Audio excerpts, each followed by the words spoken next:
अस्सलामुअलैकुम दोस्तों, तमाम दोस्तों को आदाब। उम्मीद है आप ठीक ठाक होंगे। गुज़िश्ता कुछ रोज़ से मैंने अर्ज़ किया था कि आपसे मुलाकात नहीं हो पा रही है। उसकी वजूहात थी कुछ, वो भी मैंने लिखी थी। ज़्यादातर वक्त जो गुफ्तगू हो भी रही थी वो ट्विटर के एतबार से हो रही थी। अभी कुछ देर पहले डेलिस में हमारी बहुत अच्छी दोस्त होती हैं, बहुत उम्दा काम कर रही हैं। तमाम अ, अफराद के लिए, अक़लियतों के लिए, मुख्तलिफ़ कौमियतों के लिए वो अपनी आवाज़ उठाती हैं।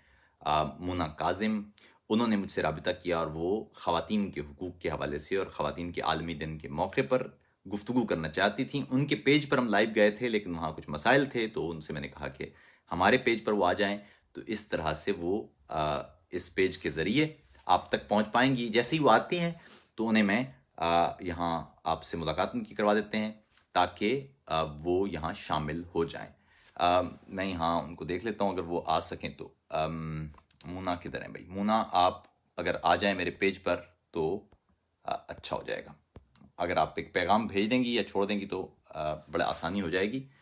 मूना काजिम, उन्होंने कहा था कि जी उनके पेज पर कुछ हम आ नहीं पा रहे थे, तो इसलिए खैर उम्मीद है आप लोग ठीक ठाक होंगे। और जितने भी दोस्त हैं उनसे गुजारिश है कि दीगर अहबाब तक ये बात पहुंचा दें। काफ़ी दिन हो गए आपसे ठीक तरह से गुफ्तगू नहीं हो पाई थी, वजूहात मुख्तलिफ थी। मैंने अर्ज़ किया था कि हमारी जो बेगम हैं वो घर में मौजूद नहीं थी और मुझे वो बच्चे को देखभाल करना थी, तो इस वजह से बिल्कुल वक्त नहीं मिल रहा था। जो वक्त कुछ मैसर आता भी था वो ट्विटर के ज़रिए तो बात हो सकती थी, लेकिन बैठक के साथ वो ज़रा मुश्किल था। अब हालात मामूल पर आ गए हैं, तो अब आपसे गुफ्तगू हो रही। मैं ज़रा मालूम कर लेता हूँ मूना से कि वो मेरे पेज पर अब तक नहीं है, ताकि वो अगर आ जाती हैं तो उनसे बात कर लेते हैं। मैं मूना से उनको मैं टेलीफोन पर उनसे बात करने की कोशिश करता हूँ कि वो आ जाएं, तो उनसे बात हो जाए।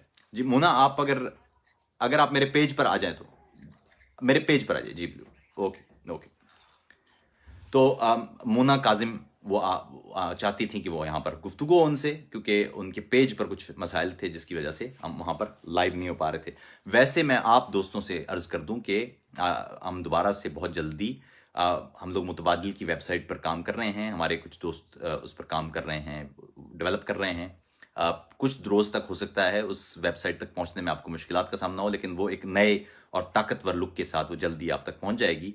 और फिर हम मुतबादिल के साथ ज़्यादा वक्त गुजार पाएंगे। और बहुत सारे लोग पाकिस्तान के मुख्तलिफ इलाकों में जो अपनी अपनी इलाके की खबरें, वो खबरें जो मकामी मीडिया नशर नहीं कर सकता, वो मुतबादिल के ज़रिए फिर आप तक पहुंच जाएंगी। और अगले कुछ अरसे में आप तक एप्लीकेशन की सूरत में, यानी ऐप की सूरत में मुतबादिल भी दस्तयाब होगा। मुना, आप अब तक मौजूद नहीं हैं। आप अगर आप एक मैसेज छोड़ दें तो मैं आपको ले पाऊंगा यहाँ, क्योंकि मैं अब देख रहा हूँ कि अभी तक मुना यहाँ मौजूद नहीं है, या मुझे दिखाई नहीं दे रही हैं। जैसे ही वो आती हैं तो उनसे मैं कहूँगा कि वो इस प्रोग्राम में जुड़ जाएं।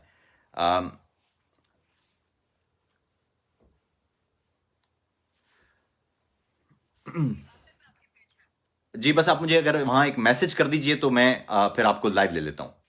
जी अच्छा, तो खैर मुन्ना तो आ रही हैं, लेकिन आप तमाम दोस्तों से गुजारिश है कि जितने भी लोगों तक ये प्रोग्राम पहुंच रहा है वो अपने अपने पेजेस या प्रोफाइल्स पर इसे शेयर कर दें, ताकि दीगर दोस्तों तक ये बैठक पहुंच जाए। ये बड़ी अहम बैठक है, क्योंकि बहुत सारे ऐसे मौजूआत हैं जिन पर गुफ्तगू होना चाहिए, लेकिन बदकिस्मती से उन पर गुफ्तगू हमारे मीडिया पर हो नहीं पा रही है। और ये बदकिस्मती इसलिए आज से भी है कि मुझ जैसे लोग जो शायर हैं, शायर के साथ एक बड़ा मुश्किल मामला ये होता है कि वो नसर में गुफ्तगू के लिए बना नहीं होता। अच्छा, ये मुना यहाँ मौजूद है। मुना लेकिन मुना, मैं आप अच्छा ये अच्छा शायद आप कंप्यूटर से हैं मुना, क्योंकि मैं आपको यहाँ मेरे पास वो ऑप्शन नहीं आ रहा आपको लाइव लेने का। तो अगर आप मुना, क्योंकि मुझे मुझे अगर आप ये ऑप्शन मालूम नहीं क्यों नहीं दे रहा है। अगर आप मोबाइल से होंगी तो तभी मैं ये ऑप्शन आ सकेगा मेरे पास। प्लीज़ अगर आप मोबाइल से मैसेज करें तो हो पाएगा। तो खैर मैं अर्जी कर रहा था कि जी मुना, चले मैं इनको ये आ गया और मैं इनको bring Muna to the camera. मैंने उनको मैंने लाइव ले लिया। मुना आदाब। बेहतर आदाब, जीते रही, कैसे आते? बिल्कुल ठीक ठाक। अब आप गुफ्तगू कर सकती हैं। आप अगर चाहें तो अपने पेज पर भी इसे शेयर कर दें, और मैं भी इसे अपने प्रोफाइल में शेयर कर देता हूँ, ताकि दीगर दोस्तों तक बात पहुंच जाए। और जो यहाँ देख रहे हैं, मेरे पेज के जितने भी फॉलोअर्स हैं, उनसे भी गुजारिश है कि वो अपने अपने पेजेस पर इसे शेयर कर दें। जनाब बिल्कुल, मेरी भी मैं यही, अपने मेरे पेज से जो हजरात यहाँ आए हैं उनसे भी यही गुजारिश है कि प्लीज अपने अपने पेजेस पे इसको शेयर कर दीजिए और हमारे साथ जुड़े रहिए। ठीक है आतिफ? जनाब अच्छा, अब इस वक्त जो है वो आप मेरे मेहमान हैं, गो के मैं आपके पेज पे आई हूँ, लेकिन आप जो है वो मैन ऑफ द आवर हैं। और आजकल तो वैसे भी ये जुमला है ना कि हम सब एक ही पेज पे हैं। हाँ, लेकिन आते बड़ी इसमें भी करेंगे। अभी आई डोंट वांट कि फोकस हमारा हट जाए, ये बड़ी इंटरेस्टिंग डेवलपमेंट हुई है, खुश आइन बात।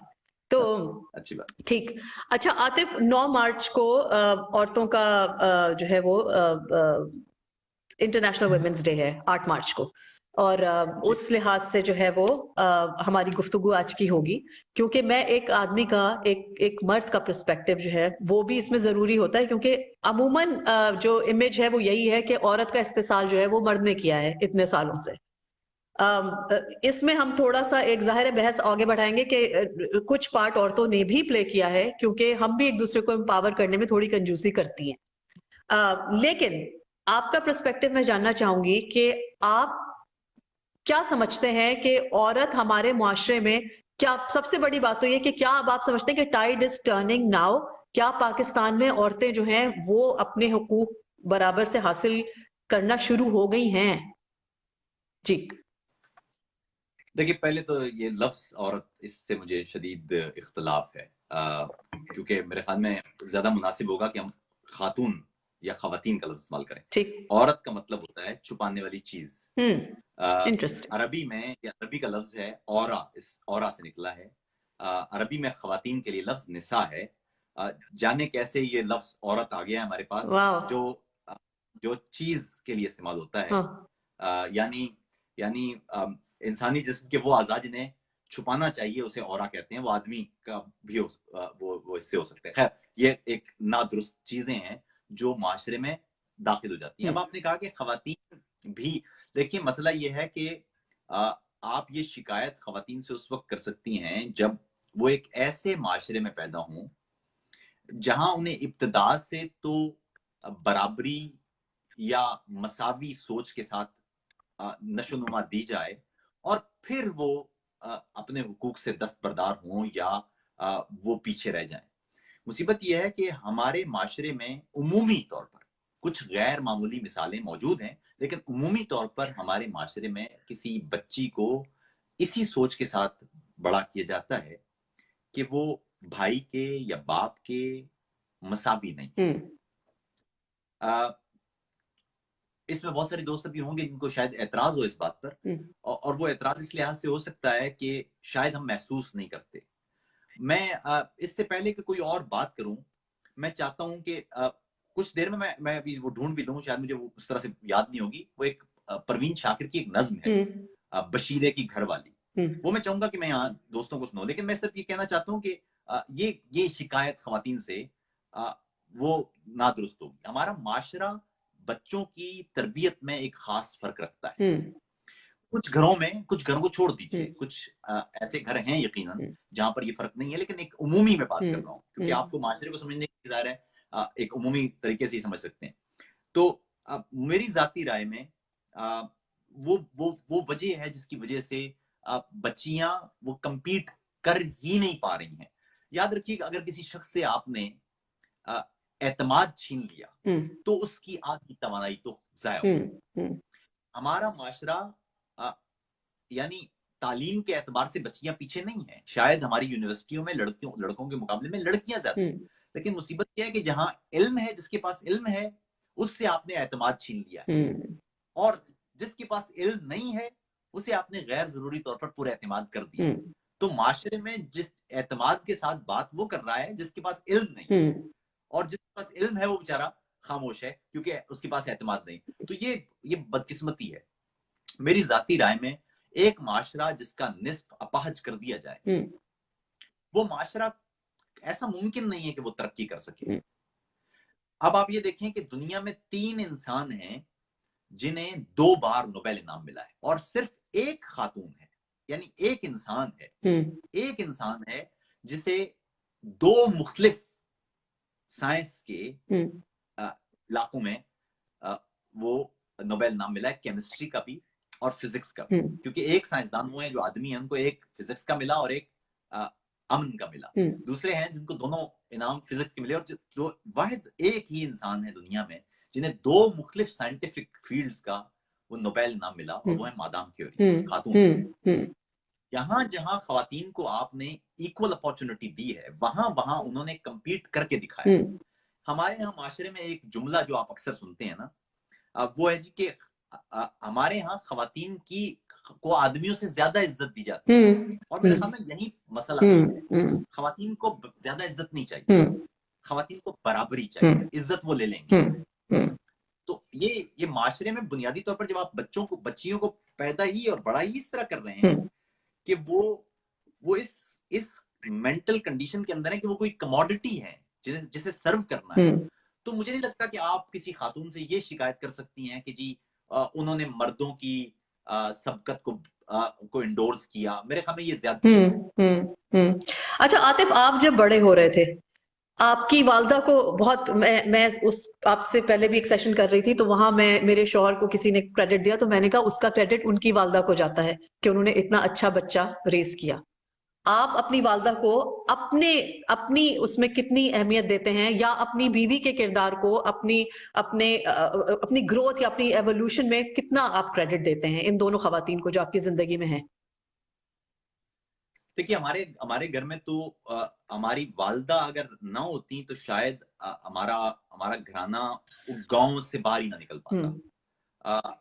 इनिशियली हमारी वालदा ही थी जिन्होंने ये इनिशिएटिव लिया कि जो हमारी बड़ी बहन है उन्हें हर सूरत में, क्योंकि हमारे गांव में 8वीं के बाद कोई लड़कियों का स्कूल नहीं था, और जो करीब तरीन स्कूल था वो भी दूसरे गांव में था। तो एक बच्ची, हमारी बड़ी बहन जो थी उस वक्त, तो हम पैदा नहीं हुए थे, जो हमारी बड़ी बहन थी, वो किस तरह हर रोज सुबह जाएंगी, किस तरह वापस आएंगी, कोई 3-4 किलोमीटर ज़ाहिर है, और वो गांव में कोई गाड़ी वाड़ी भी नहीं थी, कोई बस भी नहीं थी, पैदल जाना था, पैदल आना था। तो हमारे अब्बा ने कहा कि शायद ये 8वीं के बाद मुश्किल होगा, लॉजिस्टिकली मुश्किल होगा, नजरियाती तौर पर तो नहीं, लेकिन लॉजिस्टिकली नहीं हो सकते, कैसे बच्ची जाएगी 4 किलोमीटर। लेकिन हमारी वालदा ने कहा कि मैं खुद कर लूंगी, लेकिन ये जाएगी, मैं ले जाऊंगी, मैं ले आऊंगी हर रोज, 5 किलोमीटर जाना, 5 किलोमीटर आना, अंधेरा होगा, रोशनी होगी, कुछ भी, लेकिन ये बच्ची पढ़ेगी जरूर। और ये मेरे हमें ये इनिशिएटिव था जिसने मेरे फिर अब्बा को भी ये हिम्मत दी, और फिर उन्होंने फिर इसीलिए हम गांव छोड़ के और कराची शिफ्ट कर गए। अब आप ये देखें कि जो हमारे खानदान की दीगर फैमिलीज हैं, उनके बच्चे नहीं पढ़ पाए, और उस एक गांव की एक खातून जिसने कभी स्कूल खुद नहीं देखा था, मगर जिसने ये सोच लिया था कि तालीम बहुत जरूरी है मेरे बच्चों के लिए, उसके सारे बच्चे यूनिवर्सिटी डिग्रीज ले गए, और उसके सारे बच्चे गैर मामूली तौर पर अपनी जो हैसियत थी उससे भी वो आगे निकल गए। मेरे ख्याल में ये उस एक औरत का एक इनिशिएटिव था जिसने पूरे का पूरा घराना तब्दील कर। बेशक, जबरदस्त जबरदस्त। अब आप अपनी बेगम का बताइए कि आप क्या समझते हैं कि आपकी पर्सनैलिटी जो है वो एक मजबूत औरत से शादी करने के बाद इवॉल्व हुई, आप कितना क्रेडिट देंगे उसको अपनी सक्सेस में? देखिए मेरे ख्याल में जो जो जो जो मगरिब में तो ये कॉन्सेप्ट नहीं है, जो हमारे यहाँ कॉन्सेप्ट है, जो ऐसी खातून जो मगरिब में पैदा हुई हो और उसे एक ऐसी तरबियत मिली हो जिसमें वो कमोडिटी ना बनाई गई हो उसे, तो वहां शायद ये डिबेट नहीं हो सकती। वहां यहाँ पर तो इक्वलिटी का काम है। घर में ऐसा कभी नहीं हुआ कि कोई ये आप काम कर लीजिए और ये मैं काम, हम दोनों काम करते हैं, तो दोनों बाकी जो घर का काम होता है वो बांट के करते हैं। कभी कपड़े वो धो देती हैं, कभी मैं धो देता हूँ, कभी खाना वो पकाती है, कभी मैं पकाता, यानी मिल के ही काम हो सकता है। क्योंकि ये तो हो नहीं सकता कि अगर आप 8-9 घंटे काम कर रहे हैं ऑफिस में और फिर वापस आते हैं तो फिर मैं घर में एक चौकड़ी भर के बैठ जाऊं कि अब आप बाकी सारा काम, ये तो मुमकिन नहीं। तो मिल के ही काम हो सकता है। मगरबी माशरे में हो ही नहीं सकता ऐसा कि आप सारे का सारा काम खवातीन पे डाल रहे हैं। और जो बेचारी बच्चियां ऐसी हैं जो उस तरबियत के साथ हैं, और उनको खुसूसन ऐसे लोग मैंने देखे हैं या यूरोप में जो हमारे हैं, वो आते हैं और जानबूझ के वापस पाकिस्तान से शादी करने की एक वजह ये होती है कि उनको कोई नौकरानी दरकार होती है शायद, कमाल, ताकि वो सारा काम वो करे। कमाल जी। है, कमाल है। तो ये है। तो अच्छा आतिफ, अब देखिए जो जो हमारे दोस्त बैठे हैं, जाहिर है वो उनमें से ज्यादातर खुले जहनों के लोग हैं, जिनके होराइजन्स ऑलरेडी उनके खुले हुए हैं, उनकी दुनिया वसी है। लेकिन हम उन लोगों को एड्रेस कर रहे हैं जो जो इस बात को एक अचंभा समझते हैं कि औरत को बराबरी के हुकूक मिलने चाहिए। उनको कैसे कन्विंस किया जाता है, उनसे किस तरह से उनको रीच आउट किया जाए कि वो औरत को अपने से नीचा समझना छोड़ दें, क्योंकि ये बड़ी एक इरिटेटिंग अप्रोच है। और इस किस्म के मर्दों से जब सामना भी होता है तो बड़ा गुस्सा भी आता है, जिसको हम बड़ी मुश्किल से फिर उसको कंट्रोल करते हैं। आपके ख्याल में कैसे उनको रीच आउट किया जाए, उनके कैसे उनके दिमाग बदले जाए? मेरे ख्याल में तो बुनियादी तौर पे मामला तालीम का ही है। जब अगर आप भी जाहिल होती हम्म। या मैं भी जाहिल होता तो शायद हम भी यही सोच रहे होते। मसला ये ना कि जब आप जहल में होंगे, हम्म। अंधेरा, जहालत का मतलब होता है अंधेरा। हम्म। अगर आप अंधेरे में हैं तो फिर यही होना है। ये कोई फिर तो मेरे ख्याल में ऐसा ना होना शायद मौजज़ा होगा। हम्म। ऐसा मुमकिन नहीं है कि आप अंधेरे में हो और आपको चीजें दिखाई दे रही हो, क्योंकि अगर आप अंधेरे में आपको चीजें दिखाई दे रही हैं तो शायद फिर मौजज़े की बात है। अंधेरे में आपको कुछ नहीं दिखाई देगा। हम्म। ये जो पर्दे हैं निगाहों में, ये पर्दे इल्म इल्म हम्म। तालीम नहीं, हम्म। इल्म से दूर करता है। तालीम उसका ज़रिया होता है, लेकिन इल्म असल में है जो जो शायद जब लोगों के अंदर आता है, तो वो धीरे-धीरे वो जो अंधेरा कमरा होता है, उसके अंदर खिड़कियाँ खुलती हैं, नए ज़ाविये पैदा होते हैं और वो जान सकता है। देखिए मामला ये है कि आप अगर गौर करें, तो एक ख़ास तरतीब से हमारे माशरे में भी अ, 70 और 80 की दिहाई में ख़ास तौर पर, बाकायदा तौर पर लिखारी पैदा किए गए, हम्म। जिनका काम ये था कि 2 डिब्बे बनाएँ। अच्छा।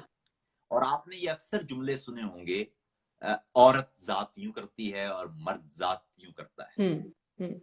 औरतें यूँ हैं और मर्द यूँ हैं। ये हम्म। यानी लफ्ज़ औरत जो है ना, जिसको एंडोर्स किया गया है। हम्म। हम्म।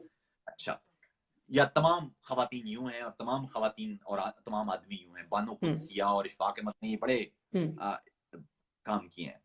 लेकिन अगर आप गौर करें, तो या तो तमाम इंसानों का एक डिब्बा बनाना पड़ेगा आपको कि ये इंसान का डिब्बा है, हम्म। या फिर तमाम इंसानों के 7.5 अरब डिब्बे बनाने पड़ेंगे कि हर इंसान का एक-एक डिब्बा है। हम्म। हर इंसान फर्द जो है वो मुख्तलिफ होता है दूसरे। हम्म। आप अपने घर में देखें, आपकी 2 जुड़वाँ बच्चियाँ हम्म। हैं, लेकिन वो दोनों जुड़वाँ बच्चियों का कैरेक्टर बिल्कुल डिफरेंट हम्म। है। उनकी उनकी चीज़ों की अंडरस्टैंडिंग डिफरेंट है। वो एक जैसे माहौल में होने के बावजूद मुख्तलिफ हैं। बिल्कुल। ये जो इख्तिलाफ है, हम्म। ये ये कायनात की बुनियाद है। हम्म। यार, ये बड़ी अजीबो-गरीब बात है कि ये जो जिस इख्तिलाफ को हम आज गाली समझते हैं, ये इख्तिलाफ ना होता, हम्म। तो ना इर्तिक़ा था, ना सही। इस ज़िंदगी बहुत अच्छी दुनिया बात। पर ज़िंदगी का कोई वजूद था। बहुत अच्छी बात। ये इख्तिलाफ ही तो अहम है, हम्म। ये इख्तिलाफ ही तो ज़िंदगी है, सही। और ये इख्तिलाफ कायनात का बुनियादी उसूल है। Hmm. You know hmm. The difference difference is the fundamental principle of the universe. Hmm. ये फंडामेंटल प्रिंसिपल नहीं होगा तो ये कायनात हो ही नहीं सकती। कायनात में अरबों सितारे होंगे और हर सितारा दूसरे से मुख्तलिफ होगा। हम्म। अरबों हम्म। गैलेक्सीज होंगी और हम्म। हर गैलेक्सी दूसरे से, हम्म। तो ये मुख्तलिफ होना ही इस कायनात की बुनियाद है। हम्म। हम्म। और ये ना होता तो ये कायनात बनती ही नहीं। हम्म। तो ये जो इख्तिलाफ है, अगर कायनात की बुनियाद है, तो हम अपने माशरे में इस इख्तिलाफ के लिए जगह नहीं छोड़ रहे। हम्म। यानी आप 2 डिब्बे बना लेते हैं और ये नहीं समझते कि उस डिब्बे के अंदर जितने इंडिविजुअल्स हैं वो इंडिविजुअल्स हैं। हम्म। कायनात में खुदा ने हर चीज को एक इनफरादियत दी है। हम्म। वो इख्तलाफ की वजह से ही तो इनफरादियत है। उस इनफरादियत के साथ आपने किसी शख्स को कबूल करना है, और वो इनफरादियत उस इख्तलाफ के साथ होगी। आपने उस इख्तलाफ के साथ रहना है। हम्म। उस इख्तलाफ को आपने इज्जत है। कोई जरूरत नहीं है कि आप अपनी माँ की, अपने बाप की 100% बातों से इत्तेफाक करें। हम्म। क्यों जरूरत है? हम्म। बिल्कुल जरूरत नहीं है। आप उससे इख्तलाफ कर सकते हम्म। हैं, लेकिन ये इख्तलाफ का आइडिया तब आएगा जब आप सोचेंगे, हम्म। हम्म। जब आप सवाल करेंगे। हम्म। इख्तलाफ का मतलब तौहीन नहीं है, सही। ये समझ लीजिए। सही। इख्तलाफ का मतलब तौहीन नहीं है। आप बैठी हैं इस वक्त, आप इख्तलाफ कीजिए, लेकिन हम जब गुफ्तगू खत्म करेंगे तो आप वैसे ही दोस्त हम्म। होंगे। हम्म। ये हम्म। कैसे? आपकी जाती कोई लड़ाई थोड़ी है, हम्म। हमारी किसी से जाती लड़ाई थोड़ी है। कोई शख्स है यहाँ, कई लोग होंगे जो जो हम कह रहे हैं, इससे इख्तलाफ करेंगे कि आप ना पैगंबर है, ना मैं पैगंबर हूं, हम्म। ना हम कोई वही की बात कर रहे हैं, ना ये कोई आसमानी सहीफा है। ये राय है, और इंसानों की राय तो मुख्तलिफ हो सकती है। तो हमारे माशरे में भी ये जो डिब्बे बनाने का काम है कि तमाम औरतें यूं और तमाम मर्द यूं, बड़ा हम्म। खौफनाक काम है। हाँ। हाँ। खवातीन को तो जी हमारे हमारे यहाँ बड़ी आदमियों से ज्यादा इज्जत दी गई। नहीं, ज्यादा इज्जत नहीं, सही। बराबरी है। हाँ। इज्जत हर किसी फर्द को अपनी अपनी काबिलियत के मुताबिक लेना। हाँ ये मेरा ख्याल है। सही।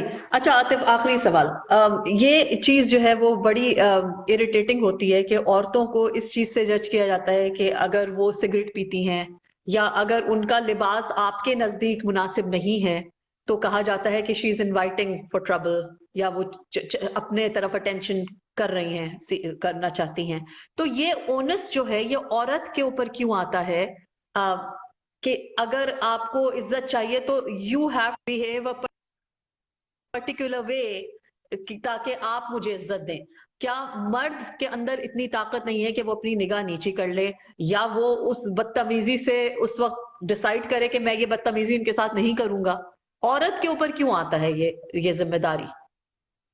जी देखें, पहली बात तो ये है कि दुनिया में जहां पर भी, या एक पहले तो जुमला सुन लीजिए, अगर इल्म आएगा तो माशरा मजहब को रिवाज में तब्दील कर देगा। सही सही।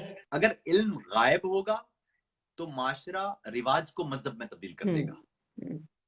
अब पहली बात तो ये है कि हमारे यहाँ कुछ चीजें मजहब के नाम पर हमने अडॉप्ट कर ली हैं, लेकिन सवाल चूंकि नहीं किया तो हमें पता ही नहीं है। लिबास के मामले में जो हमने अपने जहन में एक इस्लामी तरीका बना लिया है, कभी ये सोचा है कि दुनिया में मुख्तलिफ इस्लामी ममालिक हैं, अगर हमारा तरीका ही वाहिद या अटल इस्लामी होता, या जो हमारी तशरीह है वही हतमी होती, तो दुनिया में 57 मुख्तलिफ इस्लामी ममालिक में मुख्तलिफ लिबास क्यों पहने जाते हैं? ये सवाल ही नहीं। दूसरी बात यह है कि ये जो आप मसला बयान कर रही हैं ये मखसूस माशरों का मसला है। जब जिन माशरों में यानी ये यूनिवर्सल नहीं, ये तो हमारे यहाँ का है ना, ये मसला हमने खुद बना लिया है।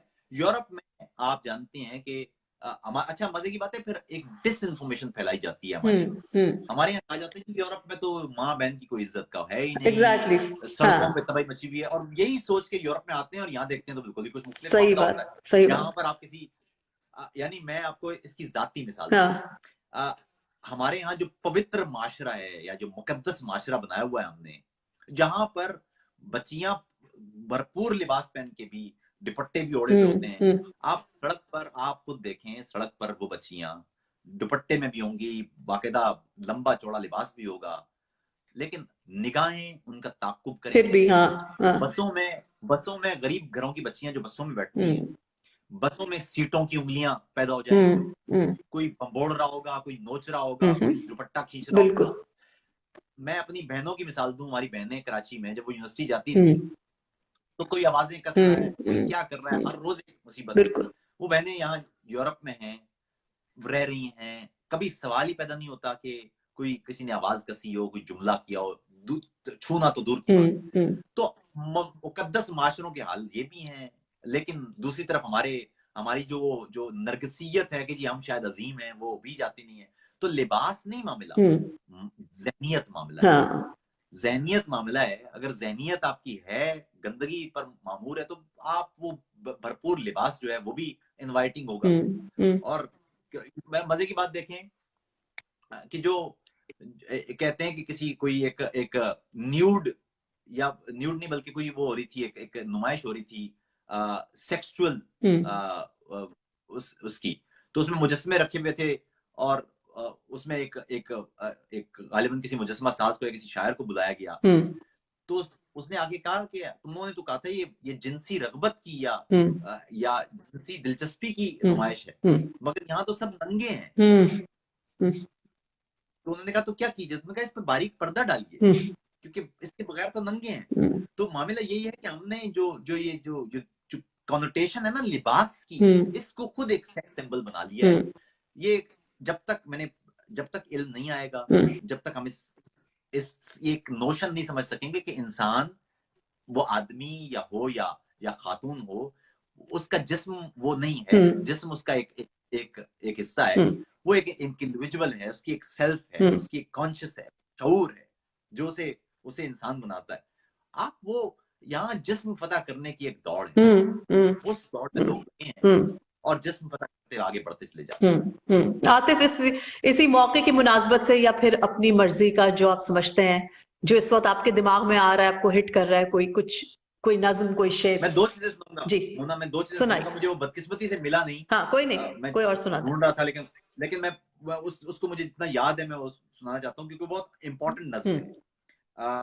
और अगर वो मिल जाती तो बहुत अच्छा होता। मैं काफी देर से ढूंढ रहा था, लेकिन बदकिस्मती है। लेकिन बारह वो यूं है कि उसका नाम है बशीरे की घरवाली। है रे तेरी क्या औकात,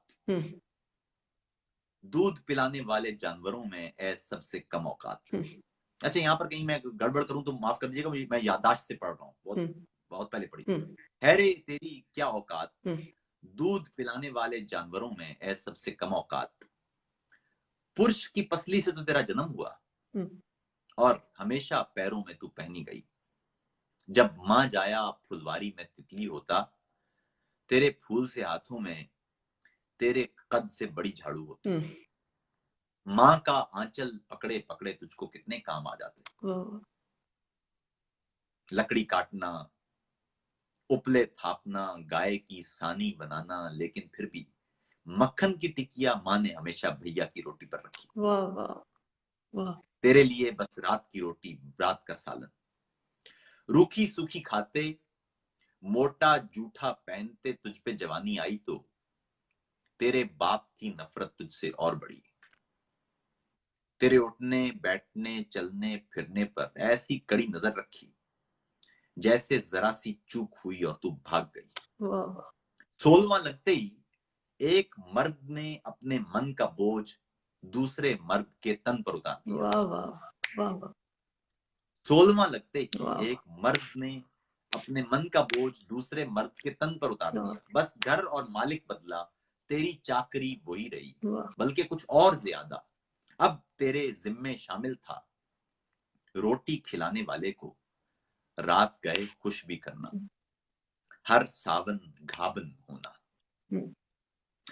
किन कर्मों का फल है तू, कैसी नौकरी है ये जिसमें कोई दिहाड़ी नहीं, जिसमें कोई छुट्टी नहीं, जिसमें अलग होने की सिरे से कोई रीत नहीं।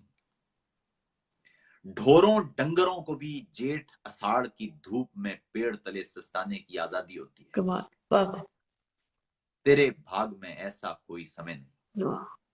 तो ये नज्म थी उसकी गाल में। बहुत बहुत खूबसूरत, बहुत वेरी पावरफुल, बहुत खूबसूरत, बहुत खूबसूरत, बहुत खौफनाक और बहुत बहुत, हाँ, झिझोड़ देने वाली नज्म है। वाह, बहुत। परवीन ही लिख सकती थी, हाँ, परवीन ही लिख सकती थी। वाह वाह। बारह में एक मुझे याद है, मैं मुना ठट्ठा गया। ठट्ठा में एक, मैं अमूमन आप जानती, मैं मुख्तलिफ दरगाहों पे जाता रहता हूँ, बहुत वक्त गुजारता हूँ। वहां पर कवाली भी सुनता हूँ, देग भी, और फिर देग दे के, और फिर वहां लंगर का खाना खाता हूँ। ये मैं शुरू से मेरी आदत है। एक रात में हमेशा गुजारा करता हूँ। जब भी मैं पाकिस्तान जाता हूँ, तो कराची में हूँ तो मैं ठट्ठा में अब्दुल्ला शाह साहबी पे चला जाता हूँ। लाहौर हूँ तो अली अजवेरी दातागंज बख्श के मजार पे मैं हमेशा जाया करता हूँ। दुरूद पढ़ता रहता हूँ, उनको याद करता रहता हूँ, बड़े लोगों को। तो मैं ठट्ठा गया, और ये गालिबन बात है 2003 की। और ये एक ऐसा मंजर था जो शायद, और ये जो है ना, जो लिबास की वजह से, लड़कियों का लिबास मुख्तसर होता, तो आप इसको देखिएगा। वो बच्ची थी, उसकी उम्र होगी कोई 12 साल या 13 साल, या थोड़ी सी बड़ी होगी। और उसके हाथ में एक बच्चा था जो बड़ा भारी सा बच्चा था। और उसने वो सुपारियां ली हुई, क्योंकि मैं बस के जरिए कराची वहां जाता था। वहां ठट्ठा से एक बस चलती है जो कायदाबाद कराची तक आती है, फिर वहां से दूसरी बस के जरिए फिर मैं वापस चला जाता था। और तो वो बच्ची बेचारी सुपारियां बेचने के लिए ना वो बस पे चढ़ी, मकली। और लेकिन मैंने देखा कि वहां जो लोग थे, वो उस बच्ची को भी जानबूझ के छूने की कोशिश कर, तंग करने की कोशिश कर रहे थे। यानी कमाल देखिए आप, उस बच्ची को भी। तो वो नज्म थी, उसका नाम था रानी। मैंने खुद से अडॉप्ट कर लिया उस बच्ची का नाम, रानी, मकली की रानी। छोटी सी बच्ची थी, सर पर मोटी चादर ओढ़े, हाथों में अपने से भारी बच्चा लेकर, सांवली रंगत वाली रानी चलती बस में मीठी सौंफ सुपारी बेचने आती है। सर पर मोटी चादर ओढ़े, हम्म, हाथों में अपने से भारी बच्चा लेकर, सांवली रंगत वाली रानी चलती बस में मीठी सौंफ सुपारी बेचने आती है, और बस के लोगों की भूखी नजरें उसके कपड़े फाड़ के जिस्म को छूती हैं। हम्म, लेकिन सबसे बेपरवाह वो सांवली रंगत वाली रानी 1 रुपए में एक सुपारी की आवाजें बेचती है। वाह, लेकिन सबसे बेपरवाह वो सांवली रंगत वाली रानी 1 रुपए में एक सुपारी की आवाजें बेचती है। हम्म, सीट पे बैठने वाले कुत्ते, मांस पे भौंकने वाले कुत्ते वाह, अक्सर उसको छू लेने को सौंफ सुपारी भी खाते हैं। हम्म, सीट पे बैठने वाले कुत्ते, मांस पे भौंकने वाले कुत्ते अक्सर उसको छू लेने को सौंफ सुपारी भी खाते हैं। हम्म, जब कोई उसके हाथ को छू ले, जाने क्यों वो बच्चे को एक बोसा देकर अपने सर से चादर खींच के अपना जिस्म छुपाती है।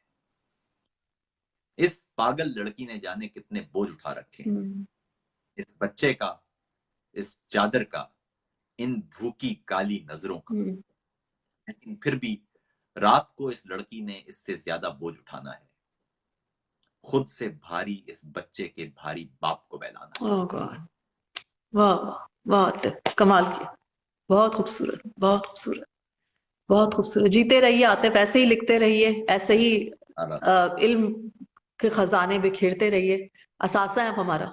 बहुत शुक्रिया, फिर आपको जहमत देंगे। जरूर, जीते ठीक रहिए। है, आदाब, खुदा हाफिज, मास्टर। जीते रहिए, खुदा हाफिज।